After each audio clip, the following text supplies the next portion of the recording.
Well, boy, that sure was a doozy. Do you want that to not happen to you? Then look no further than these problems. First, drugs. Second, alcohol. Third, cannabis. Now, off to our analysts so we can get a better understanding of why these are problems.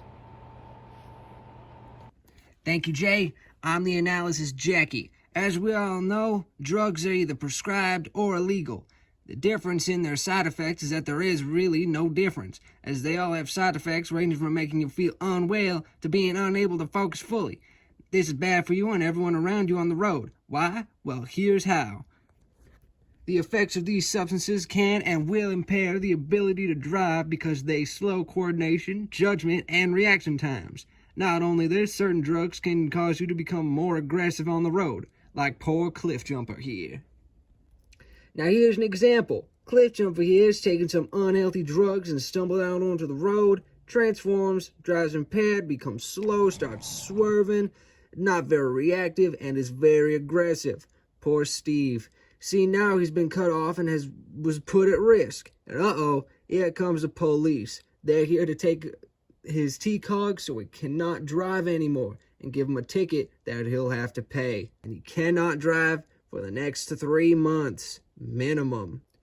Such riskiness, as shown by Cliff Jumper, can lead to punishments such as immediate 24-hour roadside license suspension, and if you fail a drug recognition evaluation, you are subject to an immediate license suspension, which ranges from 72 hours to 60 days.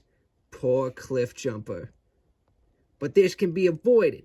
Planning a ride home or not going on the road at all are all reasonable options. This means everyone is safe and set.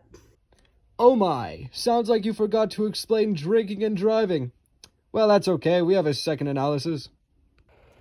Well, how ironic and unlucky. We now move on to alcohol and its effects on you as a driver on the road. So, as the last unlucky bot said, alcohol is just as dangerous as the last topic. But do not worry, I will explain its effects to you.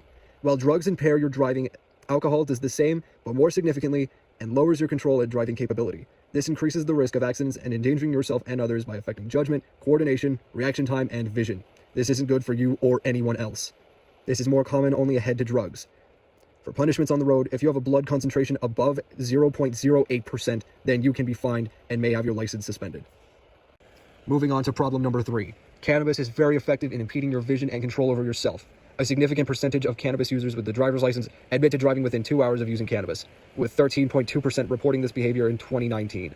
This is bad as it runs the risk of you and others around you for accidents to this problem. The punishment for such acts is suspending of license and fines. If it's really bad of all three, you can be arrested and have your car impounded.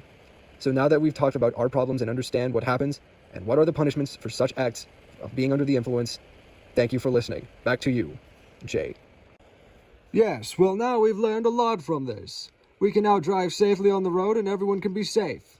Now drive safely and remember that drugs, alcohol, and cannabis lead to problems. Stay safe out there. I'm gonna go now. Bye.